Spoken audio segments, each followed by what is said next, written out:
नमस्कार। लीजिए सुनिए मुंशी प्रेमचंद की लिखी कहानी शूद्र। गांव के सिरे पर एक माँ बेटी झोपड़ी में रहती थी। माँ विधवा थी और बेटी कुंवारी। घर में और कोई आदमी ना था। बेटी गौरा बाग से पत्तियां बटोर बटोर कर लाती तो माँ गंगा बहाड़ झोंकती थी। इसी से सेर भर अनाज मिल जाता तो दोनों माँ बेटी खाकर सो पड़ती थी। इसी तरह से उनका गुजर बसर बड़े आराम से हो रहा था। हर माँ की तरह गौरा की माँ को भी हमेशा यही चिंता रहती थी कि किसी तरह उसकी बेटी की सगाई हो जाए। पति के मर जाने के बाद गंगा ने कभी दूसरा घर नहीं बसाया, ना ही कोई रोजी रोजगार शुरू किया था। तब भी माँ बेटी बड़े ही सुकून से रहती थी। इस बात को लेकर गांव के लोगों को माँ बेटी पर संदेह होता था। सबके मन में यही सवाल आता था कि दोनों स्त्रियां कोई काम धंधा नहीं करती, कोई मर्द भी नहीं है, तो फिर ये इतने आराम से कैसे रहती हैं। कभी इन्हें किसी के सामने हाथ फैलाते भी नहीं देखा। कुछ न कुछ गड़बड़ जरूर है। शूद्रों की बिरादरी बहुत छोटी होती है। 5-10 कोस से अधिक उनका दायरा नहीं होता। आखिर क्या कारण है कि कोई गौरा से शादी के लिए तैयार नहीं होता। गौरा की शादी के लिए माँ बेटी ने साथ साथ कई तीर्थ यात्राएं की। उड़ीसा तक हो आए, लेकिन कुछ हल नहीं निकला। गौरा बहुत ही सुंदर और सुशील थी, लेकिन किसी ने उसे कुएं पर कभी भी हंसते बोलते नहीं देखा था। उसकी निगाहें कभी ऊपर ना उठती थी। उसकी ये हरकत गांव वालों के शक को और मजबूत करती थी। सभी को यही लगता कि कोई स्त्री इतनी सती कैसे हो सकती है। दिन गुजरते गए। गौरा की माँ चिंता में घुलती जा रही थी। उधर गौरा की सुंदरता और उसकी जवानी गांव वालों की नज़रों में चुभ रही थी। एक परदेसी गांव से दूर नौकरी की खोज में कलकत्ता जा रहा था। 10-12 कोस दूर पहुंचते उसे रात हो गई। उस समय वह एक गांव में पहुंचा था। वह लोगों से किसी कहार का घर पूछते हुए गंगा के घर पहुंचा। परदेसी को देख गंगा बहुत खुश हुई।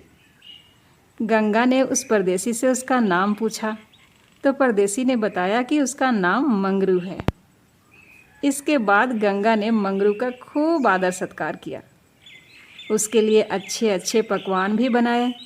धीरे धीरे दोनों की बातचीत भी बढ़ने लगी। इसी दौरान शादी की चर्चा भी छिड़ गई। मंगरू नौजवान था।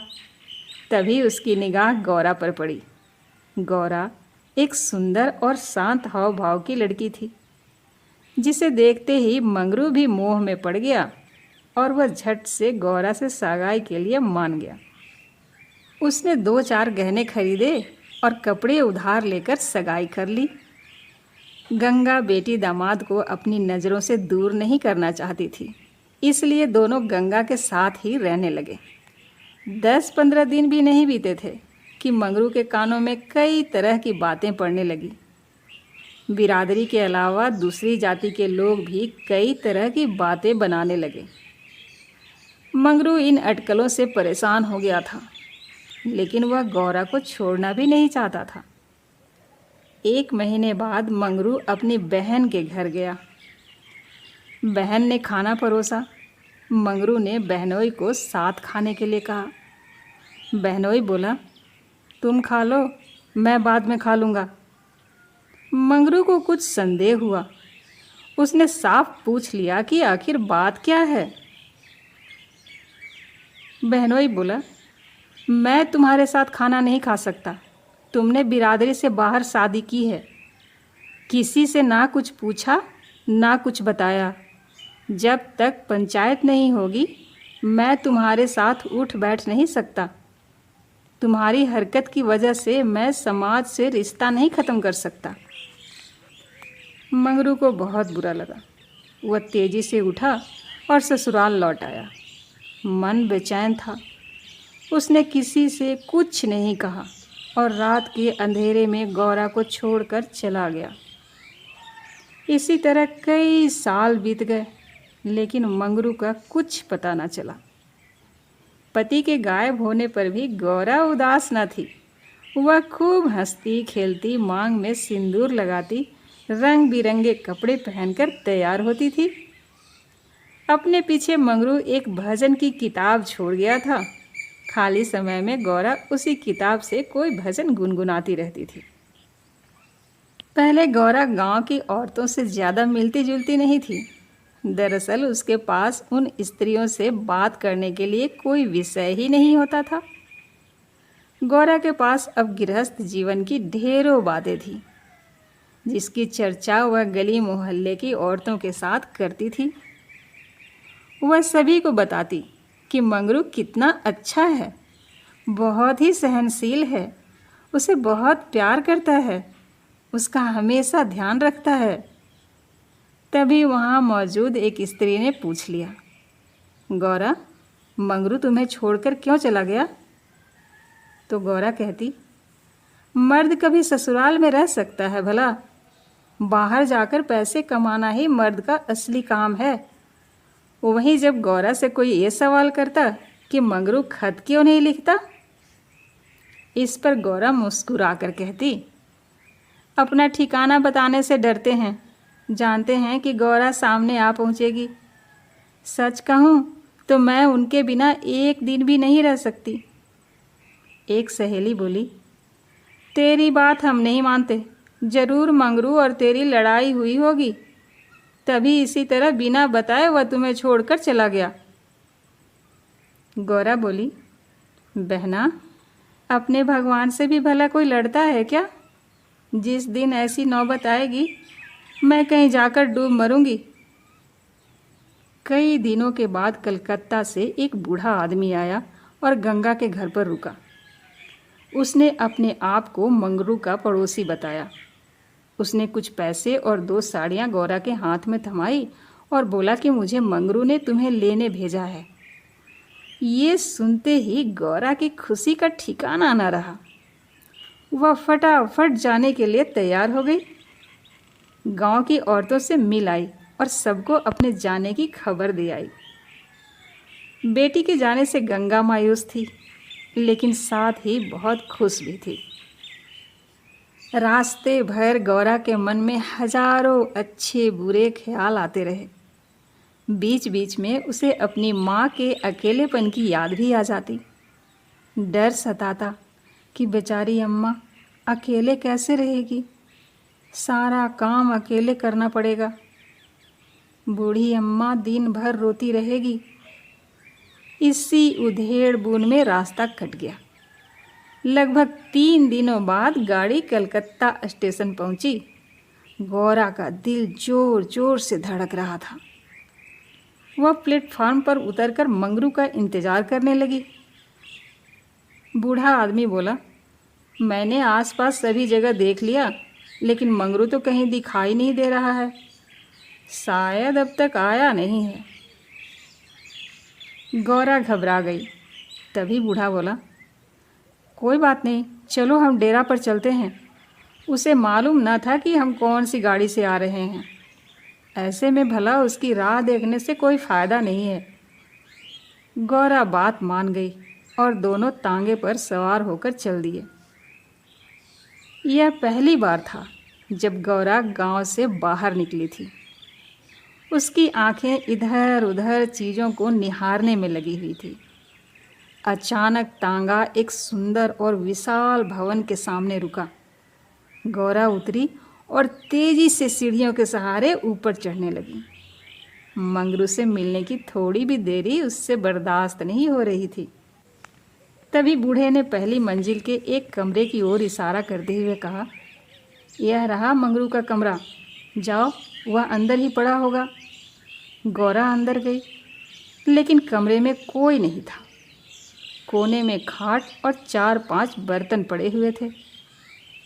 वह बाहर आई और बूढ़े को बताया कि मंगरू तो अंदर है नहीं। बूढ़ा बोला, मंगरू काम पर गया होगा, शाम को लौट आएगा, यहाँ वह किराए पर रहता है।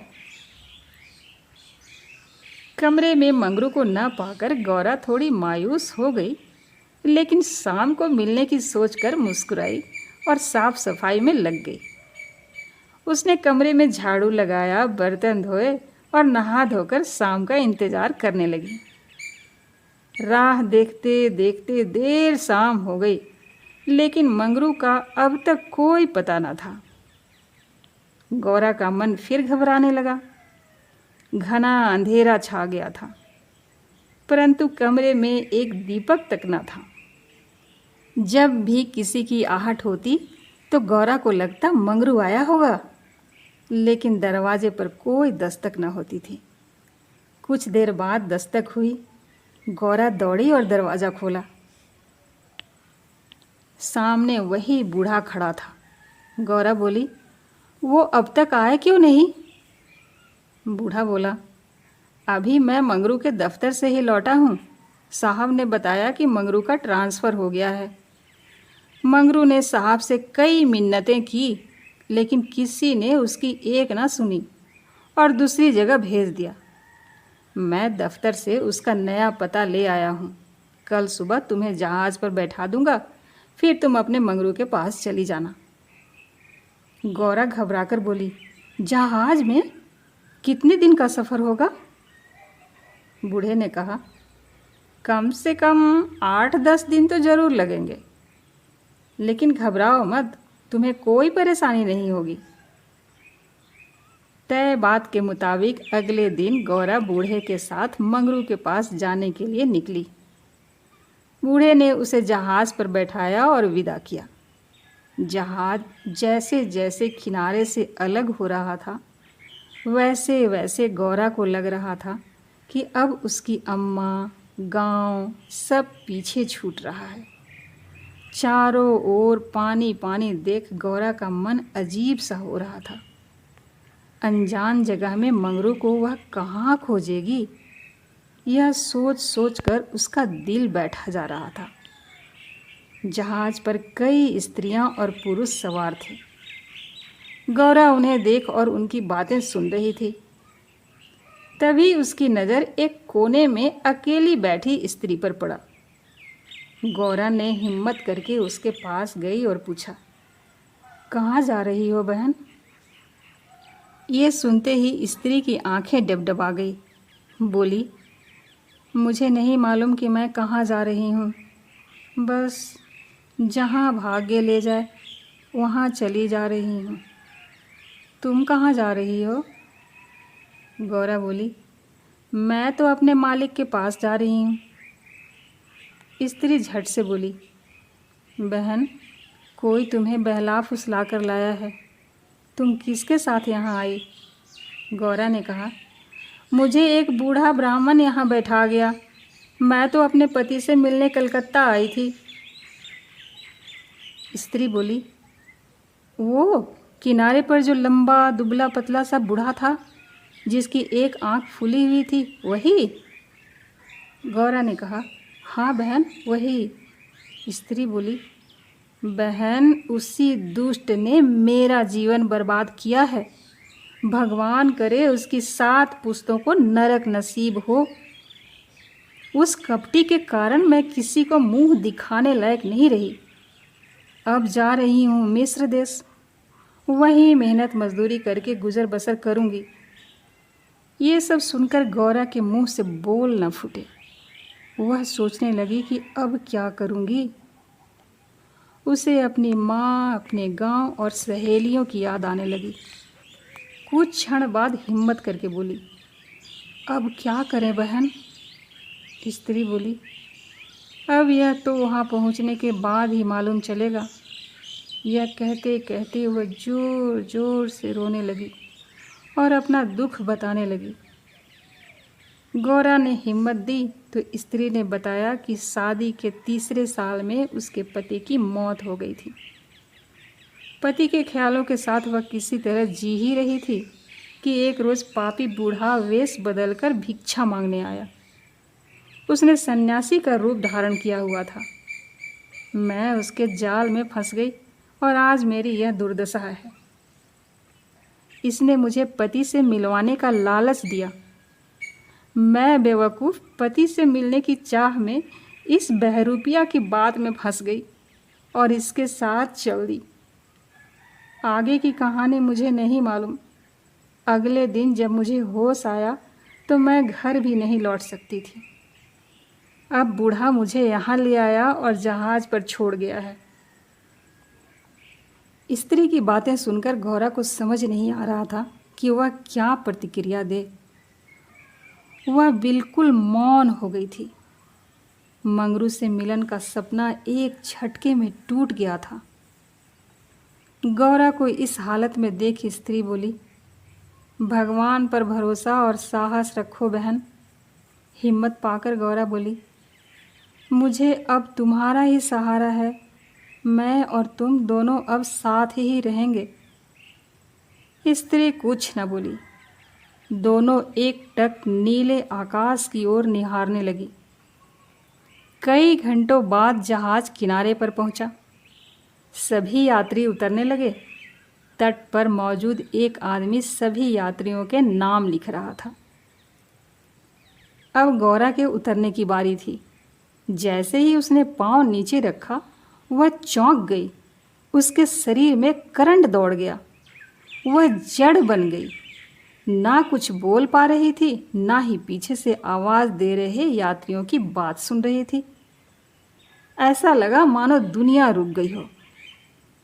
गौरा के सामने वह दृश्य था जिसकी उसने उम्मीद छोड़ दी थी। तट पर खड़ा वह व्यक्ति जो यात्रियों के नाम लिख रहा था, वह कोई और नहीं बल्कि मंगरू था। गौरा इस क्षण 7वें आसमान पर थी। उसकी खुशी छिपाए नहीं छिप रही थी। मंगरू ने अपना हाथ बढ़ाया। गौरा ने प्रतिक्रिया न दी। इतने में यात्रा के दौरान मिली स्त्री ने गौरा को कोहनी मारी। गौरा लड़खड़ा गई।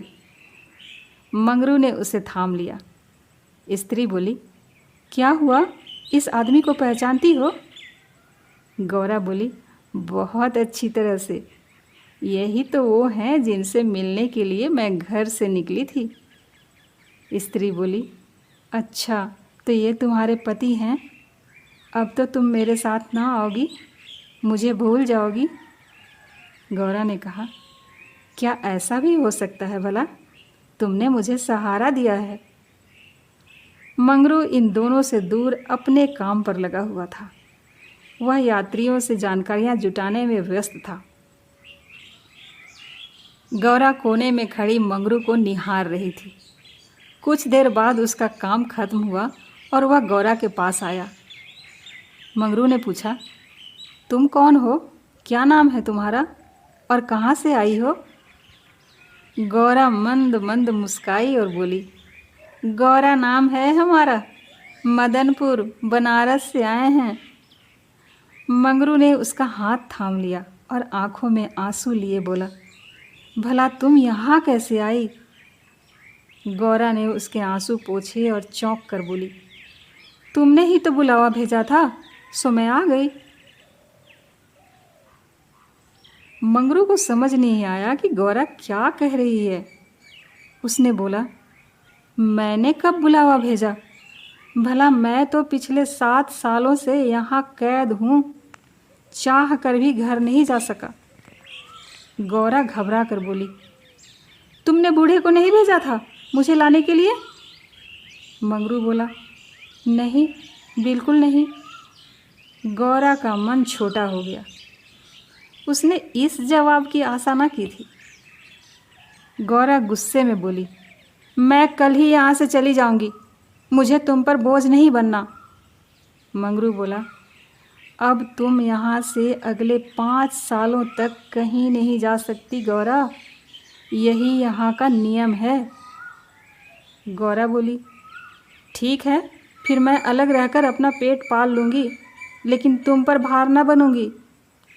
मंगरू बोला, तुम मेरे लिए कभी बोझ नहीं हो सकती गौरा, तुम सती हो, देवी हो।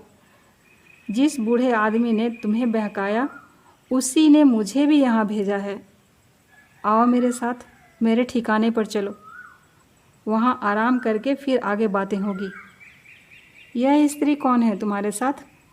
गौरा बोली, यह मेरी सहेली है, यात्रा के दौरान जहाज़ पर मिली। इसका यहाँ कोई न है, अतः यह मेरे साथ ही रहेगी। मंगरू मान गया। तीनों लोग पैदल चल दिए।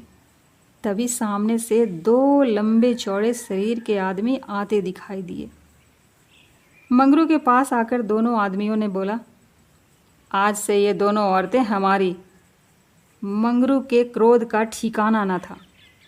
मंगरू चिल्ला कर बोला, ये दोनों मेरे घर की स्त्रियां हैं, इन पर आंख भी ना उठाना।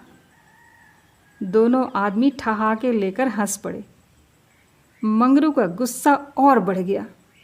तभी एक आदमी गौरा की ओर बढ़ा और उसका हाथ पकड़ने की कोशिश करने लगा।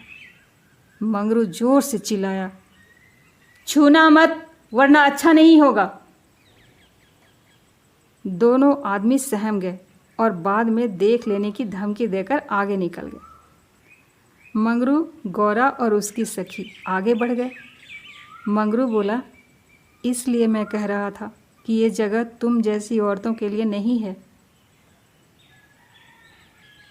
अचानक सामने से एक अंग्रेज आ पहुंचा।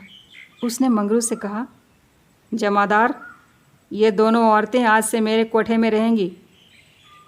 मंगरू ने हाथ जोड़ लिए, बोला, साहब, यह मेरे घर की औरतें हैं, इन्हें जाने दीजिए। अंग्रेज बोला, झूठ मत बोलो। गौरा की ओर इशारा करके उसने कहा, इसको हमारी कोठी में भेज दो। मंगरू कांप गया और ना में सिर हिलाने लगा, लेकिन तब तक अंग्रेज आगे बढ़ चुका था। साहब की बात पर अमल करना जमादार का काम था। मंगरू समझ नहीं पा रहा था कि वह क्या करे। आखिरकार रास्ता खत्म हुआ। सामने मजदूरों के रहने के लिए मिट्टी के घर बने थे। बाहर दर्जनों की संख्या में स्त्री और पुरुष बैठे थे। सभी गौरा और उसकी सखी को गंदी नज़रों से घूर रहे थे। किसी तरह नज़र बचाकर मंगरू दोनों औरतों को घर ले गया और खुद दरवाजे पर बैठा रहा। दोनों स्त्रियां कमरे के भीतर अपने भागे को खोजती तो मंगरू दरवाजे पर बैठा उनका रखवाली करता रहा। किसी तरह रात बीती। अगले रोज़ दिन किसी तरह कट गया। रात के तकरीबन 10 बजे दरवाजे पर दस्तक हुई। मंगरू निकला तो देखा सामने सिपाही खड़ा है। सिपाही बोला, चलो, तुम्हें साहब ने बुलाया है। मंगरू बोला, भाई, तुम हमारे देश के आदमी हो, मुझ पर मुसीबत आन पड़ी है, मदद करो। जाओ, साहब से कह दो कि मंगरू घर पर नहीं है। सिपाही बोला, ना बाबा, वह बहुत गुस्से में है, मैं ऐसा कुछ नहीं कह सकता, तुम साथ चलो। मंगरू के पास कोई चारा ना था। वह सिपाही के साथ निकल गया। मंगरू को सामने देख साहब जोर से चिल्लाया, वह औरत कहाँ है? कल तुम उसे मेरे कोठे पर क्यों नहीं लेकर आए? मंगरू ने हाथ जोड़ लिए और बोला, वह मेरी पत्नी है साहब। साहब बोला, वह दूसरी कौन थी फिर? साहब, वह मेरी बहन है। साहब गुस्से में बोला, हम कुछ नहीं जानते, तुम उन दोनों में से किसी एक को लेकर आओ, जल्दी। मंगरू साहब के पैरों में गिर गया और रोने लगा, लेकिन साहब का दिल नहीं पसीजा। उसने आदेश दिया, जल्दी एक स्त्री को लेकर आओ, वरना तुम्हें कोड़े पड़ेंगे। मंगरू कोड़े खाने को तैयार हो गया। साहब नशे में था। उसने ना आओ सोचा न ताओ, हंटर निकाला और कोड़े बरसाने शुरू किए। मंगरू की चीख निकल गई। साहब उसे लगातार कोड़े मारते रहा, लेकिन वह अपने घर की औरतों की इज्जत देने को तैयार न हुआ। उसने अपने प्राण त्यागना बेहतर समझा। इधर गौरा और उसकी सखी कमरे में बैठे मंगरू की बाट देख रही थी। उन्हें क्या पता कि मंगरू पर क्या क्या बीत रही थी। अचानक किसी के चीखने रोने की आवाज़ सुनाई पड़ी। कान लगाकर सुना तो कलेजा मुंह को आ गया। यह मंगरू की आवाज़ थी। गौरा दौड़कर दरवाजे पर पहुंची। मंगरू की आवाज़ सुनकर उससे रहा ना गया तो आवाज़ के पीछे दौड़ गई। फाटक खुला था। गौरा, कोई है, कोई है, आवाज़ देने लगी, लेकिन जवाब न मिला। वह अंदर जा पहुंची। सामने मंगरू खुले बदन लहू लुहान हुए खड़ा था और अंग्रेज उस पर चाबुक बरसा रहा था। गौरा से यह सहन नहीं हुआ। वह दौड़कर मंगरू से लिपट गई और बोली, इनके बदले जितना चाहो मुझे मार लो, लेकिन इन पर दया करो। अंग्रेज खुश होकर गौरा से बोला, तुम यहाँ आओ मेरे पास। तुम यहाँ मेरे पास रहोगी तो मैं इसे छोड़ दूंगा। गौरा बहुत असहाय महसूस कर रही थी, कुछ न बोली। वहीं मंगरू दर्द से कराह रहा था। जिस साथ के लिए वह यह सब कर रहा था, उसकी आंखों के सामने वह उससे छूट रहा था। गौरा ने दिल पर पत्थर रखकर कहा, मुझे तुम्हारी शर्त मंजूर है, लेकिन अपने पति के स्वस्थ होने के बाद मैं तुम्हारे पास आऊँगी। अंग्रेज बात मान गया। उसने मंगरू पर अत्याचार बंद किया और सिपाही को उसे अस्पताल में भर्ती कराने का आदेश दिया। मंगरू को अस्पताल ले जाया गया। गौरा भी उसके साथ थी। इलाज के दौरान गौरा एक क्षण के लिए भी मंगरू के सामने से नहीं हटी। 4 दिनों के इलाज के बाद मंगरू ने आंखें खोली। तय शर्त के मुताबिक अब गौरा को मंगरू का साथ छोड़ अंग्रेज के पास जाना था। यह उसे मंजूर नहीं था। ऐसे में उसने मरना बेहतर समझा। अस्पताल के बाहर नदी की धार बह रही थी। गौरा जाकर उसमें कूद पड़ी।